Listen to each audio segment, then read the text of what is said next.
CPU, unidade central de processamento, microprocessador ou processador. É um componente que é considerado o cérebro do computador. Todos os dados são processados nesse componente. Eu irei apresentar nesse slide algumas informações básicas e importantes sobre esse, que é um dos componentes mais importantes, se não mais importante, do computador.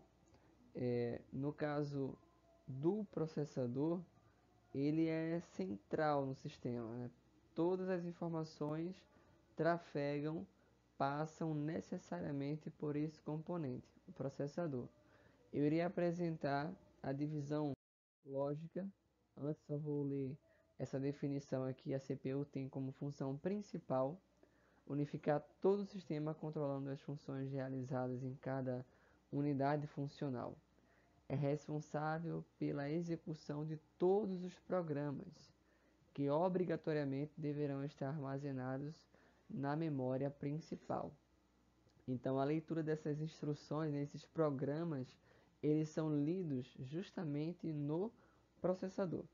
No caso, se tratando da divisão lógica desse componente, nós temos a UC, unidade de controle, a ULA, unidade lógica aritmética, e os registradores. No caso da UC, nós temos aqui o comando e controle, ou melhor, comanda e controla o processamento dos dados. Então, a forma como esse processamento ele vai acontecer, esse controle acontece justamente nessa unidade. Também controla a entrada de dados, controla a entrada e saída de dados. Aqui no caso se refere justamente a a ideia dos periféricos de entrada e saída. Nós temos no computador os periféricos de entrada e saída, e é justamente nessa unidade de controle que acontece essa organização, esse controle de informação. Se eu, por exemplo, utilizo um teclado, um periférico de entrada, eu digito informações ali, o controle desse recebimento de informação se dá nessa unidade, na UC. Ou, por exemplo, se eu utilizo mais de um periférico de entrada e saída, para que não aconteça nenhum conflito, né, de informações, justamente a UC realiza esse controle para que as coisas aconteçam de forma harmoniosa. Já no caso da ULA, a unidade lógica e aritmética, responsável pelos cálculos e processamento dos dados propriamente ditos. Então, se eu utilizo de alguns periféricos e eu peço algum resultado ao computador, um cálculo que seja, a abertura, processamento de fato de algum programa, vai acontecer justamente nessa unidade, a ULA. É a parte de cálculos, o processamento de dados efetivamente acontece justamente nessa unidade.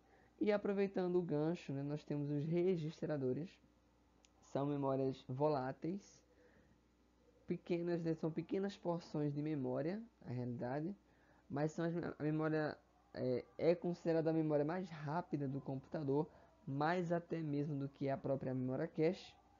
E pegando um gancho da ULA, da unidade lógica aritmética, então esse processamento de dados que acontece justamente nessa unidade, ele é armazenado nos registradores. Óbvio que é uma memória volátil, né? Mas existe essa combinação de trabalho entre essas duas, entre a ULA e os registradores. Então temos aqui uma definição breve, né? O C é responsável por controlar as atividades de todos os componentes do computador, né? Todos os periféricos estão sujeitos ao controle da UC, e a ULA é responsável pela realização de operações lógicas, testes e comparações, aritméticos, somas e subtrações. Ora, eu utilizo os periféricos de entrada e saída e espero daí algum resultado. E esse cálculo, né, essa tomada, o resultado dessa solicitação vai acontecer justamente na ULA. Temos aqui a imagem de dois processadores.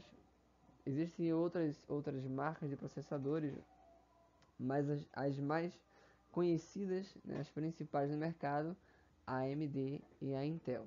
Nós temos aqui algumas informações nessa, ah, enfim, aqui no processador, nessa parte metálica que é conhecida como IHS, né, onde ficam as informações básicas do processador. E nesse quadro nós vamos ter a representação do processador, só para termos a ideia de leitura do processador, como se dá. Temos os registradores e logo após a memória cache. Memória cache é uma memória, não uma memória de atalho, podemos entender dessa forma. O processador, aqueles arquivos que são utilizados frequentemente, eles são armazenados na cache, a memória cache, para que possa haver um ganho de tempo, porque digamos que um arquivo que ele é acessado frequentemente, para que quando eu solicite aquele arquivo, o computador ele não precise ter que acessar a memória RAM ou o HD, né, caso não encontre esse arquivo na memória RAM, ele faz uma verificação primeiramente na cache. E aí, caso aquela informação ela já esteja lá, ele já apresenta o resultado. Não precisaria perder tempo buscando esse mesmo arquivo, essa mesma informação na memória RAM ou no HD. Então aqui ficou para entendimento mesmo esse processo que acontece. E aqui nós finalizamos o slide com essa apresentação.